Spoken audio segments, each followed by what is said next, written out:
اللہ کے نام سے شروع جو نہایت مہربان رحم والا۔ اے جھرمٹ مارنے والے، رات میں قیام فرما، سوا کچھ رات کے، آدھی رات یا اس سے کچھ کم کرو یا اس پر کچھ بڑھاؤ۔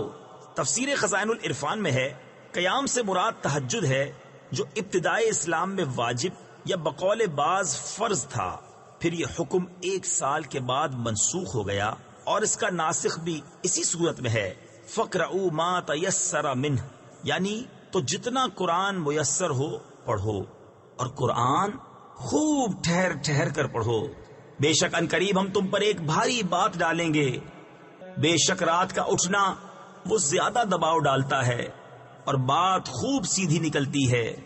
بے شک دن میں تو تم کو بہت سے کام ہیں، اور اپنے رب کا نام یاد کرو اور سب سے ٹوٹ کر اسی کے ہو رہو۔ وہ پورب کا رب اور پچھم کا رب، اس کے سوا کوئی معبود نہیں، تو تم اسی کو اپنا کارساز بناؤ، اور کافروں کی باتوں پر صبر فرماؤ اور انہیں اچھی طرح چھوڑ دو۔ تفسیر خزائن العرفان میں ہے یہ حکم جہاد کی آیت سے منسوخ ہو چکا ہے۔ اور مجھ پر چھوڑو ان جھٹلانے والے مالداروں کو، اور انہیں تھوڑی مہلت دو۔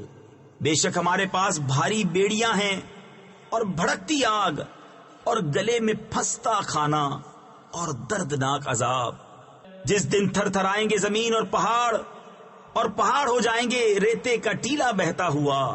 بے شک ہم نے تمہاری طرف ایک رسول بھیجے کہ تم پر حاضر ناظر ہیں، جیسے ہم نے فرعون کی طرف رسول بھیجے تو فرعون نے اس رسول کا حکم نہ مانا، تو ہم نے اسے سخت گرفت سے پکڑا۔ پھر کیسے بچو گے اگر کفر کرو اس دن سے جو بچوں کو بوڑھا کر دے گا؟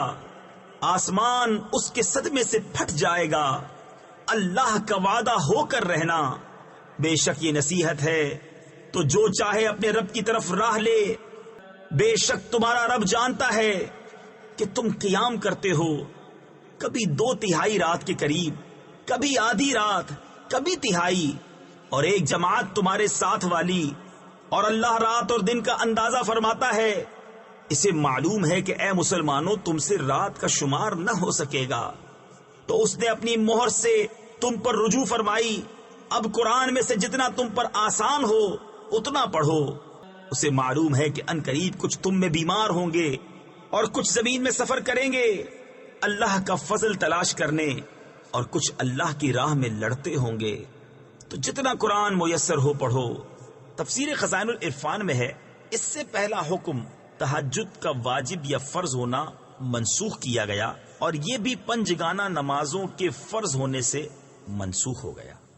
اور نماز قائم رکھو اور زکوٰۃ دو اور اللہ کو اچھا قرض دو، اور اپنے لیے جو بھلائی آگے بھیجو گے اسے اللہ کے پاس بہتر اور بڑے ثواب کی پاؤ گے، اور اللہ سے بخشش مانگو، بے شک اللہ بخشنے والا مہربان ہے۔